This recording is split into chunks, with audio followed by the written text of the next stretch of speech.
can think of all sorts of jokes about polishing a turd, but I do like a good clean engine bay. Number one, it's just because it looks good. Number two, when you take it to shows, you don't feel as if you've not bothered to put an effort in with your dirty engine bay and other people have put an effort in. Thirdly, and this is quite important, you can discover leaks, brake fluid, you know, power steering, engine oil, coolant. You can see everything. It's really important that that is the case. And fourthly, when you clean your engine bay, you discover where everything goes and what links to what, like all these pipes, for instance, going into the ABS modulator, as they call it. Just clean that. I don't know, what is that? See, it's things like this. Now I'm going to have a look at where that goes, etc. It goes into the wing. Ah, okay, it could be the sensor electrics, the ABS sensors. But just clean all this. Oh, it's a soft, nice soft material, better than what's on Fords. And I did take the fuel filter out after I depressurized it, guys. It was simple. You repeat what you did at the top, at the bottom. So you just take that pipe out now. Oh, sorry, fuel's gone everywhere. And this, I've discovered that the rubber just popped out, so I'll just pop that back in. But it's not, I thought it might have been broken, but it isn't. Goodness me, that is a huge, I was going to say, that is a huge canister. You know, on my Focus, it's like half the size. Wow.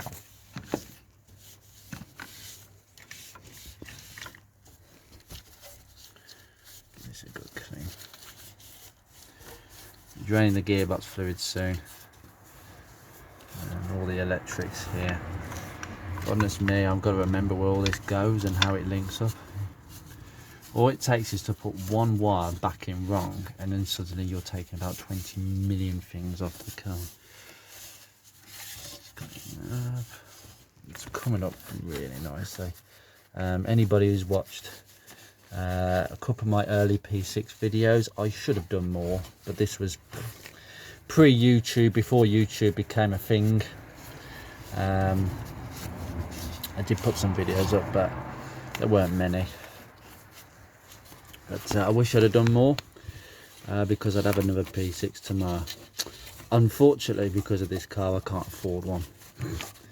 All my funds are going literally elsewhere, and this is what happens to your gloves.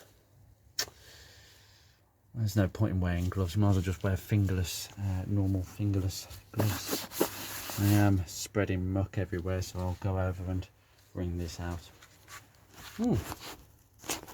And I shall continue with the cleaning on this side. I have done the servo, yes, I know, you've spotted I've done that. You probably spot I've done a number of things off camera, but there's only so much I can show on camera. I can safely say that that is not the original. It has been changed before, because I can't see a bleed valve on it. There should be a little bleed valve there. And then we're just going to put the rubber, it just slips behind there, and then the sit, it goes straight in that mounting. So we'll do that now, and then we'll get cleaning with the magic microfiber cloth. Do a bit of detailing. We're not doing anything else today. And you can see all the work I've done on this side. It's taken me 15 minutes with this. Honestly, do you want to see me cleaning for an hour? Because that can be arranged. I'm sure I could set up the tripod, but it's like watching paint dry. It is very therapeutic, but only if you're the one actually doing it. But it's coming up so well. I'm really pleased. I mean, apart from me breaking an alternator, which I've got to repair later with some plastic weld, the plastic staple gun, which will basically melt the plastic together and hopefully keep it there. I don't want to get another alternator because of that mishap. Look at that, it's just part of the dipstick has decided to disintegrate. A few pieces down here, unfortunately that did happen, but these things do happen. I noticed that the fan cowling is a bit, one of the clips has decided to go. I'll have a look at seeing if I can bend that up just to stop it doing that, because it's going to do that on the journey. Right, very, very nice. And then so we've got all these, so we can see everything now, apart from my finger being in the way. I have to say, my opinion over the architecture of this car, I mean, I'll come around here actually, I'll show you this. I mean, for people who are not familiar with these cars, you've got, instead of a serpentine belt, you have a separate belt, which I released this morning, the aircon alternator belt. And at the back, we've got this thin power steering belt. And I'll tell you what, that's basically an old-fashioned fan belt. Absolutely tiny. I had one of them on my P6. Any classic car pre-1980 would have had one of them. Even post 80 cars would have had one of them. But that belt is specifically for the power steering. It's not a ribbed one. It's like the it's like an old-fashioned slip belt design. As far as I'm aware, the alternator and aircon belt doesn't need replacing. There's no cracks in the ribs, so this may be okay as well. There was service history of them being replaced about 7 years ago. Yes, they might be 7 years old, but at the same time, I don't see any reason for them to fail. Oh, that looks far better. I have to say though, there are some things that I've enjoyed about this in comparison with, let's say, a Ford. Hose clamps, sorry. Proper Jubilee hose clamps everywhere, not the spring type. The only spring type ones I can see are the bottom heater hoses there. No. Is that? I'm facing the wrong way. They're not the heater hoses. There we go. Those are the only spring clip ones I can see on this car. So, architecturally, there are some old-fashioned elements to this car, but it's actually quite nicely thought out. Some of the bolts are a bit awkward to get to. I don't think there was as much thought in routine maintenance, because some of the stuff that I've done today would be as part of a head gasket, timing belt change. Although I dare say manufacturers, I'd rather not you changing the head gasket, but it needs must. It is in the manual, but the timing belt is simple enough. But yep, it's all looking much nicer now. I mean, I've had the car for what, 4 days now, and it is looking really nice. Look at that aircon compressor, so well preserved in the oil. Oh, actually, where that oil leak was originally, look down there, that's fresh metal all around that bung.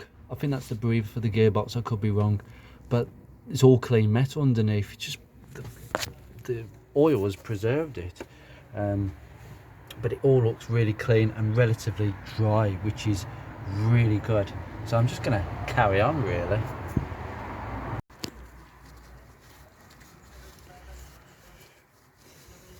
One thing I can't understand is that some 45s just have a straightforward engine mount, but mine has got a sway bar, then the mount.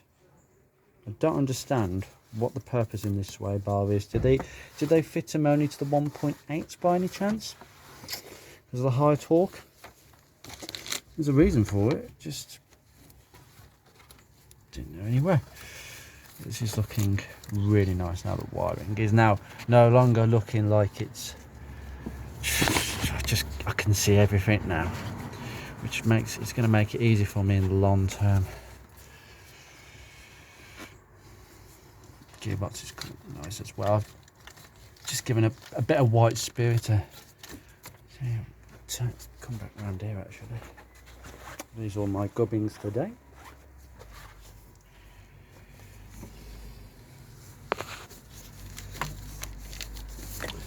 So it is a ZF VT1 32A. That's what I need to know. I think the ones that used to go in the original Mini R50 53 to about 2008, they're 126A, something like that.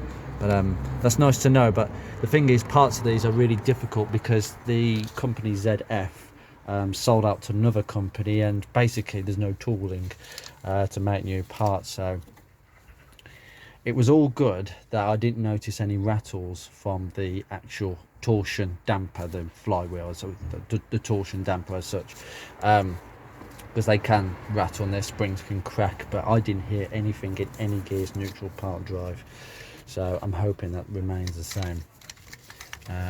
But there are parts, you know, you can get second-hand parts like oil pumps, and the stepper motor is unique to this gearbox. You can't use one for mini, neither can you use a valve block, that sort of thing.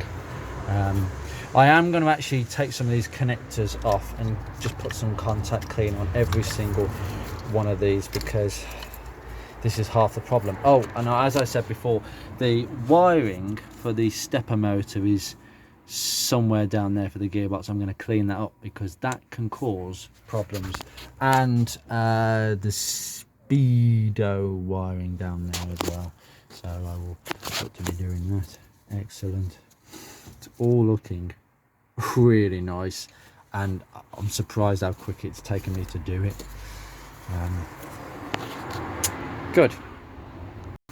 Some people say that car detailing is like a disease. When you catch it, you just can't stop. I mean, I said to myself, I need a car that isn't as good a condition as the Focus, because the Focus is pretty mint, as people say, and I've put a lot of hard work over the last few years to get it that way. But I wanted a car that was a bit more rough looking. I've got one, but what do I find myself doing? Yeah, making it look brand new. This is really bad. No, in hindsight, my attitude with the Focus is no bodge jobs. It gets properly done. If it needs a new clip, I get a new clip. I don't use cable ties, I use proper stuff. Get the parts, whether I can get it brand new or second hand. This car might be more of a think about repair than replace sort of mindset. Oh, I have noticed this. Okay, interesting. I don't know if it's supposed to be like that, but I will just try and make it look nice. But it's been like consciously aware. Like the other day, I will just briefly update you on the inlet manifold. I took it apart, just gave it a bit of a carb clean. It only took a few minutes really, and a bit of clean. It was really clean on the inside. The stepper motor had a clean out as well with carb cleaner, because they can gunge up. And the MAF sensor was also cleaned up as well, and I was really impressed by that. That will go straight back on the car, no issues. But yeah, just little steps here and there, I think. Just carry on with my disease. It's already looking really, really nice. My intention is also to replace the power steering, but for now it's okay.